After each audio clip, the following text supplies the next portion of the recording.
제가 마당에서 방금 전에 이령제를 올렸습니다만 그 이령제의 의미가 뭐고 왜 이령제를 올려야 됐는지 여러분들께 상세하게 좀 더 말씀을 드리고자 합니다. 1948년입니다. 1950년에 6.25 동란이 일어났으니까 6.25 동란이 일어나기 2년 전입니다. 그때 6월 8일 독도에서 무슨 일이 일어났느냐? 여러분들께서 보고 계신 이것은 독도에서 미역을 말리는 광경입니다. 독도 미역은 물론 자연산이죠. 우리가 보통 여기서 요즘 보는 그런 미역하고는 많이 다릅니다. 여기 연세 드신 분들이 많이 계시니까 우리 어릴 때 그 아들 낳거나 뭐 이렇게 자녀를 보면 할아버지들이 큰 대강 미역 그 등짐으로 이래 안 꺾고 치고 이래 장에 가서 사가 오시죠. 바로 그 미역이 이 미역들이라고 보면 됩니다. 한 줄기를 꺾으면 거의 한 2m에서 3m 정도 크기로 미역이 엄청나게 길고 그러면서도 부드럽습니다. 이렇게 이 한 줄기 꺾어가지고 이렇게 살짝 데쳐가지고 반찬을 하면 하루 종일 하루 3끼 밥을 먹을 정도로 그렇게 큽니다. 이런 미역들이 독도에는 5, 6월이 되면 지천으로 자랍니다. 그야말로 손으로 양말을 신고도 물을 안 적시고 바로 이렇게 뜯어낼 수 있을 정도로 미역이 많습니다.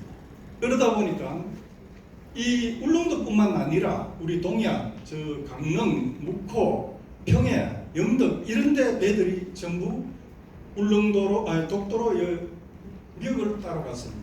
혹시 여기 독도 갔다 오신 분들 들어 계시죠? 가보신 분 계십니까? 예, 가셨죠? 예, 오래돼도 보통 포항서 가시면 울릉도까지 4시간 그리고 또 울릉도서 독도까지 2시간 한 6시간 정도 배를 타고 가시죠. 예. 그래 가시면서 지겹다고 많이 지겹고 힘들었죠. 예, 멀미하고 뭐 힘들다고 그래 생각을 하셨을 겁니다. 예. 그런데 과연 여기에 계신 분들도 그런 생각을 하실 수가 있을 겁니다. 우리가 요즘 최신형 배를 타고 가도 6시간씩 죽도록 멀미하고 그래 가는데 그 옛날에 우리가 동해안 사람들이 독도에 미역 따러 갔다 하는데 그게 진실일까? 맞는 말일까? 조금 이게 아닌 것 같다는 생각이 들 수도 있을 겁니다. 그렇지만 지금 보시는 이런 상도배와 외도배를 타고 독도를 드나들었습니다. 거기에 직접 갔다 오신 분들의 이야기를 들어보면 하루 밤낮이면 동해안 묵호나 여기 영덕 울진에서 독도까지 충분히 간다고 합니다. 그래서 하루 동안 미역을 따가지고 울릉도에서 거쳐가지고 이렇게 동해안으로 들어오게 됩니다. 그걸 말려가지고 시장에 갖다 팔았는데, 자, 이런 사실들이 우리가 과연 그랬을까라고 하는데 나중에 보면 기록에 나와 있습니다. 이 사건의 기록에 이건 부수적으로 우리가 살펴볼 수 있는 부분입니다. 하여튼 이렇게 이 독배를 타고 동해안 사람들이 독도의 미역을 따라갔습니다. 그런데 6월 8일 11시 30분경이 되었을 때 독도 상공에 한 대의 비행기가 날아서 지나갔습니다. 그것은 뭐냐 하면 독도 폭격을 위한 일본 오키나와의 가데나 공군기지에 있는 정찰기가 기상관측을 위해서 독도위를 지나갔습니다. 그 정찰기가 지나가고 나서 30분 후에 20대의 폭격기가 독도 상공에 나타났습니다. 처음에 7대의 폭격기가 지나가면서 폭격을 하고 다음 또 7대, 나중에 6대, 그리고 또 다시 2대가 돌아와서 폭격을 했습니다.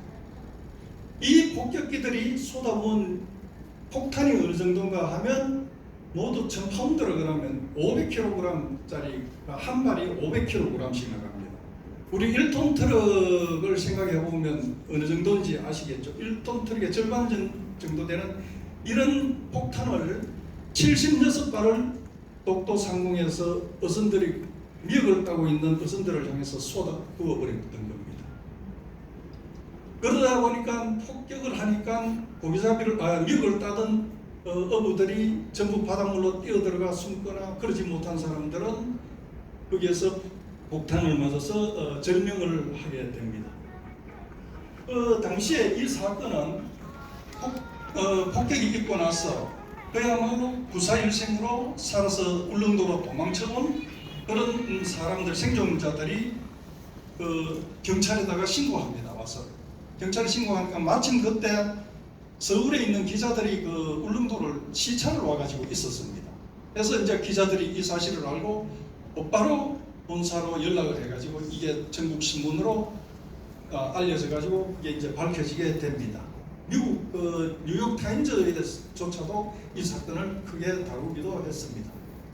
그때 당시에 우리 언론에 나왔던 피해를 볼 것 같으면 인명 피해는 사망 실종이 14명이고 그리고 중경상이 6명이라고 했습니다. 그리고 물적 피해로는 이제 배들이죠. 기범선 전기로 가거나 여기에 이제 돛배를 달아가지고 가는 기범선이나 발동선이 5척이고 앞에서 보신 범선 돛담배입니다. 그게 9척이 부서졌습니다. 이건 이제 배상했던 기준으로 이렇게 언론에서 발표가 되고 있는데 이거는 사실과는 상당히 거리가 멀다고 다들 이야기를 하고 있습니다. 당시에 미군정하다 보니까 이런 것들이 정확하게 진상규명이 되지 않고 이렇게 의무적 넘어가게 됩니다. 이 사건이 나고 일주일 정도 지나고 나서 곧바로 미군에서는 피해 보상에 들어가게 됩니다.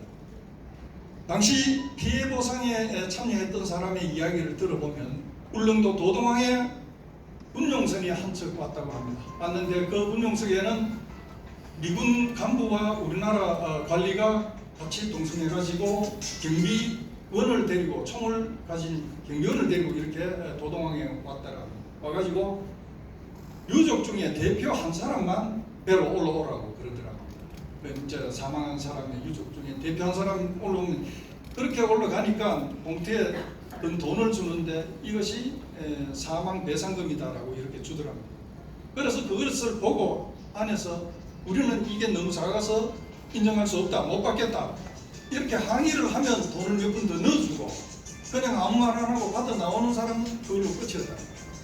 그러다 보니까 어떤 사람은 6만 원을 받고 어떤 사람은 40만 원을 받는 이런 회개한 일이 벌어지게 된 겁니다. 그것도 14명의 언론에 나와 있는 14명의 사망자 중에 2사람은 유족을 찾지 못했다 해서 지급을 안 합니다. 그리고 이제 중형상을 입은 사람은 총 19만 9,500원을 지급을 하는데 6명 중에 경상자 3명은 제외해버리고 3명에 대해서만 이렇게 배상을 19만 9천 원 정도를 이렇게 하고 맙니다. 그리고 선박 피해도 전부 다 506만 원을 했는데 이 선박은 18척이라고 이렇게 이야기를 하고 있습니다만 배상을 받은 사람은 극히 드물었습니다. 이 사람들도 역시 마찬가지로 배에 올라가니까 선박 침몰한 선박 배상금이라면서 봉투를 주는데 보니까 돈이 그게 몇천 원씩 이렇게 들어있더랍니다. 그래서 우리는 이 돈으로는 절대 인정을 못한다, 못 받는다. 배가 한 척 깔아놓고 없어졌는데 어떻게 돈 몇천을 받느냐 이렇게 이제 항의를 하니까 이 경비원들이 총대를 가슴팍에 들이밀면서 내려가라고 밀어냈다. 그렇게 해서 배를 잃어버리고도 돈을 한 푼도 못 받은 사람들이 많았습니다. 이게 이 당시에 이 피해 보상과 그런 어떤 억울한 시대의 일이었습니다. 자, 그런데 이게 이제 왜 큰 문제가 되는가 하면요. 여러 가지 의혹들이 있습니다. 첫째, 피해 규모입니다. 이게 미군에서 발표한 규모인데 선박이 전부 조업 선박이 50척이 있었다. 그 중에 2~3척만 귀환했고 나머지는 전부 따라앉았다라고 이렇게 미군들이 자기들이 발표를 했습니다. 했고 그 당시에 이게 일주일 만에 나온 발표인데 실종자하고 사망자는 미확인 상태다. 아직 정확한 집계를 못 냈다라고 이야기했습니다. 그런데 이게 미국 기밀문서 보관소 자료에 볼 것 같으면요. 폭격 사건이 있은 지 그러니까 5일 후죠. 6월 13일자로 작성된 그 자료에 보면 사망 실종이 30명이라고 이야기를 적혀 있습니다. 침몰 선박이 80척이라고 자기들 자료에 적혀 있습니다. 미국의 지리교사인데요, 너버모라는 분이 있습니다. 젊은 친구인데 이 친구가 이 독도 폭격 사건을 알고 한국인들이 당한 이 너무 황당하고 억울한 일에 대해서 참 너무했다라는 생각에 자기 사비를 들여가지고 미국에서 자료를 찾고, 그리고 기밀 보관소에 가가지고, 문서 보관소에 가가지고 이걸 찾아가지고 저희들한테 제공을 해줬습니다. 지금 우리 KBS에서 저하고 이 사건을 진행해가면서 찾기, 유족 찾기도 하고 이 진상규명을 하면서 지금 동북아 역사재단 독도연구소 홍성근 소장이라고 있습니다. 그분이 미국 기밀보관소에 갔더니만 우리 한국 사람한테는 이것을 열람시켜 보여주질 않습니다. 그래서 결국 확인을 못하고 KBS하고 가가지고 돌아오고 말았습니다.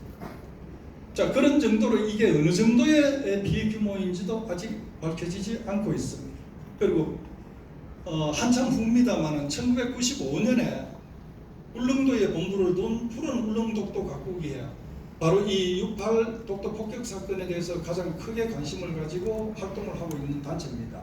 이 단체가 서울외국어대학하고 한국외국어대학하고 이 사건에 대해서 조사를 했는데, 그때 사망, 실종 그리고 부상자들이 최소 150에서 300명 정도, 320명 정도가 됐다고 그렇게 자기들 조사 결과를 발표했습니다.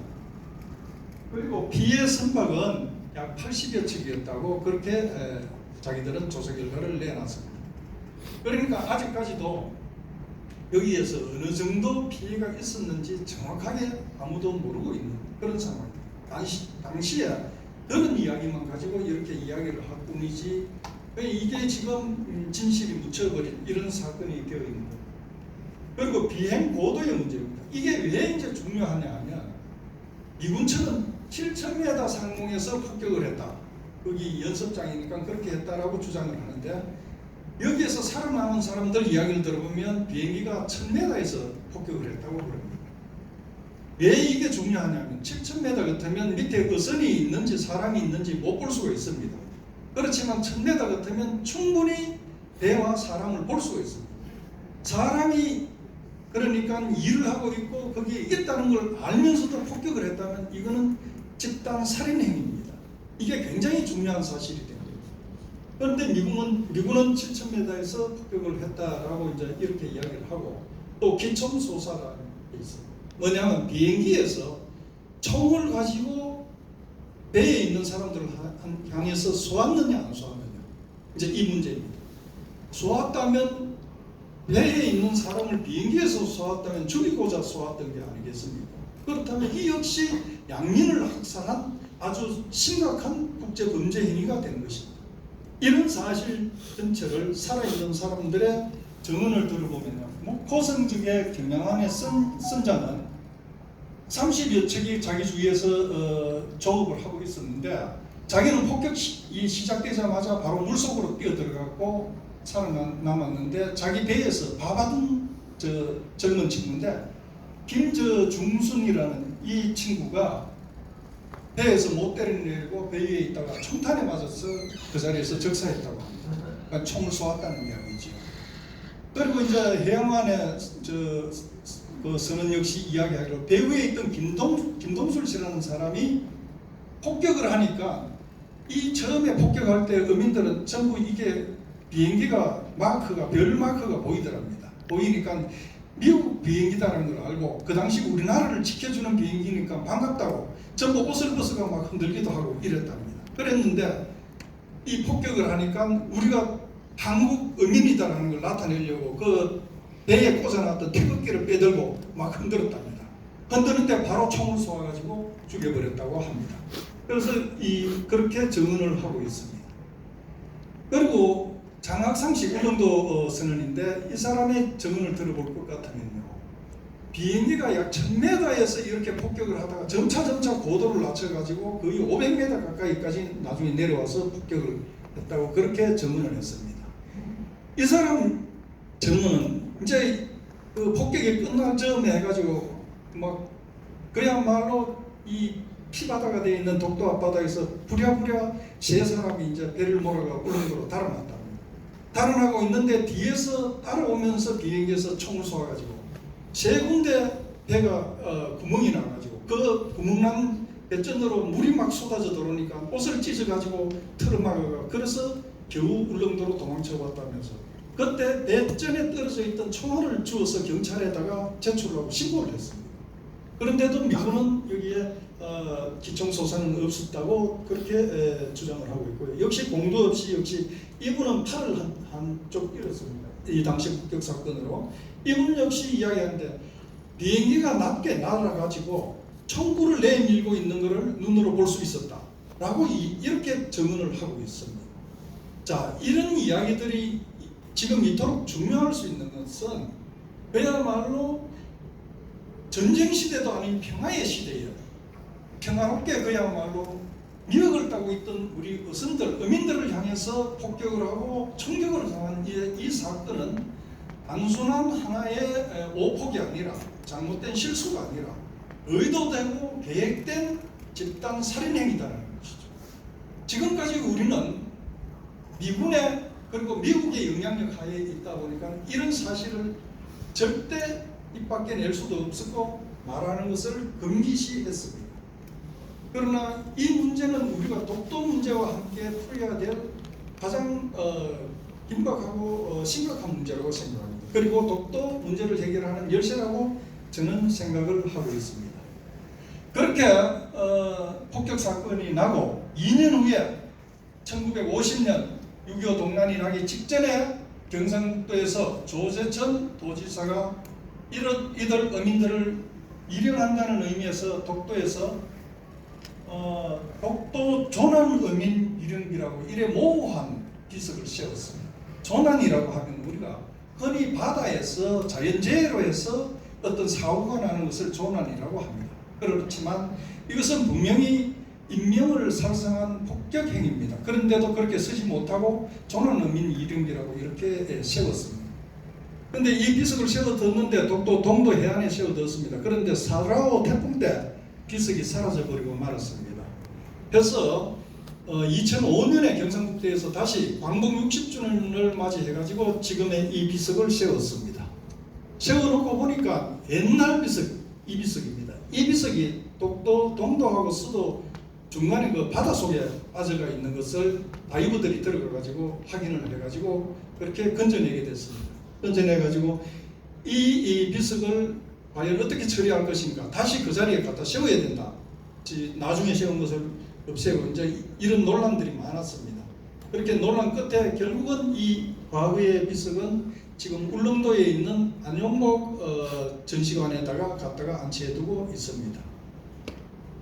자, 제가 그래서 이제 독도에 1년간 있으면서 보니까 그 이후에 아까 말씀드린 이제 그 푸른 울릉각국에하고 한국의 의무대에서 이 사건의 실체에 대해서 조사를 하고 나서 그게 1995년인데 그 이듬해부터 이 사람들 두 단체에서 이런 피해 어민들 일용제를 독도에서 지내고 있었습니다.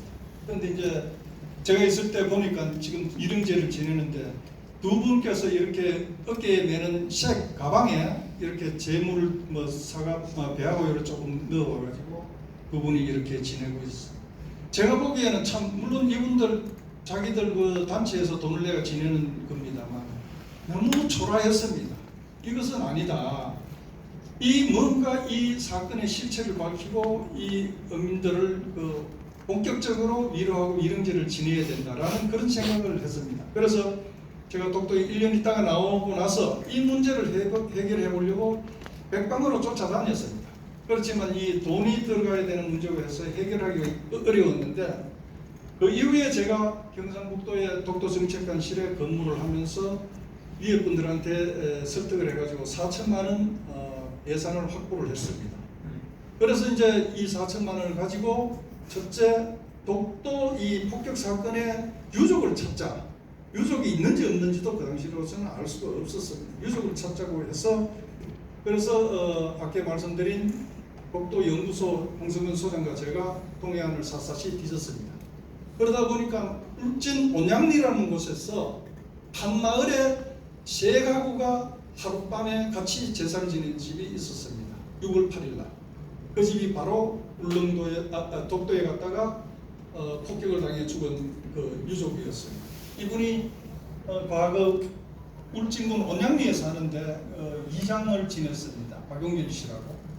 그래 이분을 만나보니까 3살 때 아버지가 독도에서 폭격을 당해 죽었다고 하면서 우리 참 손을 잡고 하염없이 울었습니다.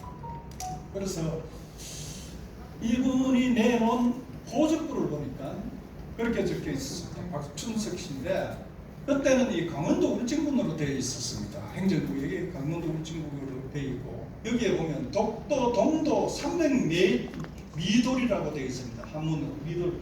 우리 미덕하는 걸 옛날에는 한자로 미돌이라고 이렇게 썼나 봅니다. 그래서 호적부에 300미돌에서 사망이라고 이렇게 적어놨습니다. 분명하게 우리 호적부에도 6월 8일날 독도 폭격 사건으로 죽었다는 게 이렇게 적혀 있는 것입니다. 그래서 이분 외에 박명자 씨라고 또 한 분의 유족을 저희들이 만나고 2분을 모시고 2017년 독도로 가서 미령제를 지내고 그리고 독도 유족 찾기를 계속 진행하면서 독도 폭격 사건의 진상 규명을 위해서 학술 대회를 열기도 했습니다. 그렇게 2년에 걸쳐서 이 행사를 열고 진행을 해오다가 제가 경상북도 독도정책관실에서 퇴임을 하게 되었습니다. 퇴임을 하게 되니까 예산을 전액 삭감을 해버렸습니다. 예산을 없애버리니까 그 이후부터 이 유령제고 학술행사고 전부 못하고 원점으로 돌아가 버리게 됐습니다. 그나마 올해에 다행스럽게 이 구미에서도 그렇고 대구 지방변호사회 대구지회에서도 독도평화위원회에서 이 6.8 사건에 대해서 다시 우리가 진상규명을 하고 그리고 사실적인 접근을 해보자 해서 이런 행사를 마련하게 된 것을 그나마 저는 참으로 고맙고 다행한 일이라고 생각을 합니다. 그래서 여러분들께서도 오늘 여기에 앉아 계시는 거고 같이 동참을 해주시고 있는 것입니다. 자, 그런데 왜 그러면 독도에 와서 미군들이 폭격을 했나 이겁니다. 이건 우리가 이제 분명히 이 문제를 가장 심각하게 들여다봐야 될 부분이 여기 있습니다. 일본이 독도가 자기들 땅이라고 하는 외무성 10포인트라는 성명서가 있습니다. 거기에 보면 자, 우리가 독도를 우리 땅이기 때문에 미군한테 폭격지로 폭격구역으로 제공을 했다라고 자기들 간보에 이래 실었다는 것을 내놨습니다. 이거는 천인 공로할 일입니다. 남의 땅을 가지고 이게 내 땅이니까 너가 여기 와가지고 농사 지은 거라 예를 들어 이게 있을 수 있는 이야기입니까? 여기에다가 너희들 와가지고 뭐 사업장을 하든지 뭘 하든지 해라고 줬단 말이야. 우리는 그런 사실을 가마득히 모르지. 그렇게 해서 우리 어민들은 여기 가가지고 느닷없이 미군이 쏟아붓는 폭탄에 이렇게 희생을 당하게 된 겁니다. 그래서 제 이야기의 요점은 어떤 인물들이 어떤 경위를 통해서 독도를 자기 땅이라고 하고 미군에게 이 거짓 정보를 흘려서 우리 무고한 국민을 죽도록 만들었냐. 이 문제를 지금도 우리가 밝혀내야 한다는 거예요. 이게 국제형사범이라고 하는데 국제형사범죄는 유효 시한이 없습니다. 시효가 없습니다. 그렇기 때문에 이 문제에 대해서 우리가 국가적으로 밝혀내 가지고 일본이 이 사실을 제공해준 당사자들을 밝혀내고 그리고 그네들의 처벌을 우리가 하도록 하고 국제형사사법재판소에 제소를 해야 됩니다. 해가지고 처벌을 받도록 하고 또 일본의 사죄를 받고 여기 일본의 그릇된 정보를 받아들이고 폭격한 미국의 사죄를 받아야 됩니다. 그렇게 해서 독도가 대한민국 영토라는 것을 전 세계에 확실하게 만들어야 되고 일본이 독도에 대해서 너무 보지 못하도록 그렇게 해야 된다는 게 저희들이 이 행사를 하고 6.8 독도 사건이 갖는 가장 큰 핵심적인 문제라고 그렇게 보시면 되겠습니다. 그렇게 이해를 해주시면 고맙겠습니다. 자, 그 당시에 왜 이것을 우리가 그렇게 이해할 수 있느냐 하면요. 1952년에 일본 중의원 외무위에서 그 시마네 현입니다. 우리 독도와 가장 가까운 현인데 거기에 중의원 야마모토 도시나가라는 중의원이 그렇게 물었습니다. 이 독도를 미군의 폭격장으로 이렇게 제공하는데 이게 그저 내무성이 아니고 외무성에서 이것을 주장을 했다고 하는데 그게 사실이냐? 그렇게 주는 데는 이 독도를 미군의 폭격장으로 주문을 해가지고 우리 땅에 있는 걸 인정받을 수 있다. 이런 사실 때문에 준 게 맞느냐? 그러니까 이 정무차관이 그렇게 답변을 합니다. 대체로 그런 발상에서 다양하게 추진을 했다라고 이렇게 발상을 했다고 그렇게 답변을 합니다. 그러니까 독도를 자기네 땅으로 만들고 굳히기 위해서 이렇게 연습장으로 지정을 했다는 겁니다. 자, 그런데 사건이 나고 금방 일주일 이내에 우리나라에 주둔하고 있는 윌리엄 딘 정무장관은 그렇게 하지 중장에게 공문을 보냅니다. 이 독도 니앙쿠르라고 외국인들은 불렀습니다. 독도 근처는 한국 어부들이 이용할 수 있는 가장 좋은 고기잡이 지역이다.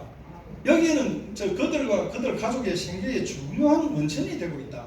이 지역을 한국 어부들이 이용해야 하는 것은 매우 바람직한 일입니다라고 이렇게 윌리엄 딘 소장이 공문을 내보냅니다. 내보내니까 이것을 받고 하지 중장이 당신의 의견에 공감을 표합니다.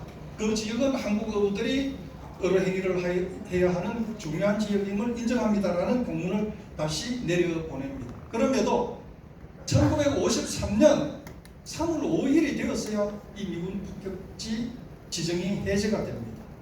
그 사이에 어떻게 그렇게 또 긴 세월 동안 이게 계속 지정이 해제가 미뤄질 수 있었던지 이 부분도 우리가 다시 확인을 해봐야 될 부분이라고 생각합니다.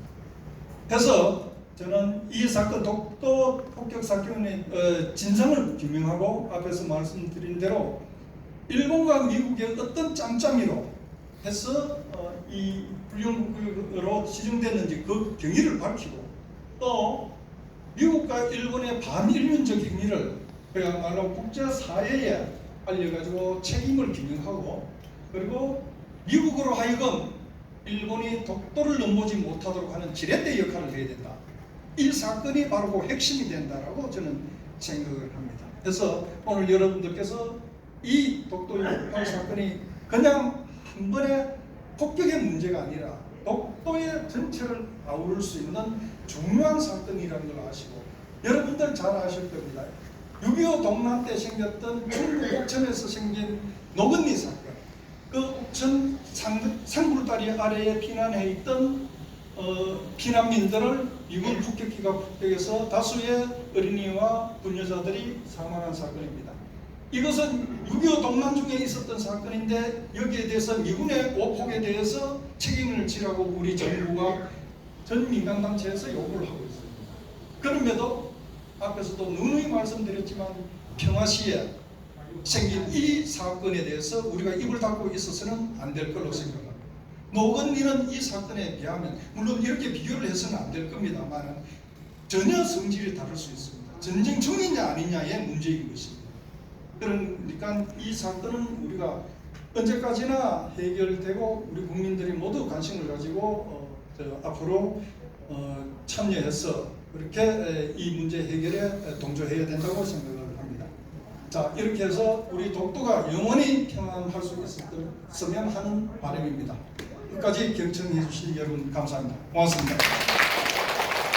혹시 질문 있으신 분 질문 한두 분 받겠습니다. 봅시다. 예. 우리가 일본보다 힘이 많이 없잖아요. 네. 미국은. 네, 힘은 물론 일본이 많습니다. 예, 일본이 많은데. 네, 그 이제 힘은 많은데 이건 힘의 문제가 아니고 국제 사회에 있어서 평등과 정의의 문제라고 보시면 됩니다. 이건 힘의 있고 없고의 문제와는 별개의 문제입니다. 물론 힘이 있으면 더 유리할 수 있지만 그럴수록 우리가 더 국민적 역량을 결집해가지고 모아가지고 여기에 대응을 해야 된다고. 지금 세월이 갈수록 독도가 사실 점점 안 좋아지고 있다고 저는 그렇게 판단을 합니다. 10년 전에 비해서도 지금 안 좋다는 게 지금 10년 전만 해도 일본의 초등학생들은 독도가 있는지를 잘 몰랐습니다. 한 15% 20% 애들만 독도 이름을 알았지. 지금은 거의 90% 이상이 독도가 일본 땅이라고 말하고 있습니다. 예, 그렇게 가르쳤기 때문에 앞으로 갈수록 더 좀 힘이 안 들겠나 생각합니다. 예, 자, 감사합니다. 아이고, 오늘 이렇게 머리 쏘셔가지고 독도에 대해서 멍 강연해 주신 전춘진 교수님께 다시 한번 큰 박수 부탁드립니다.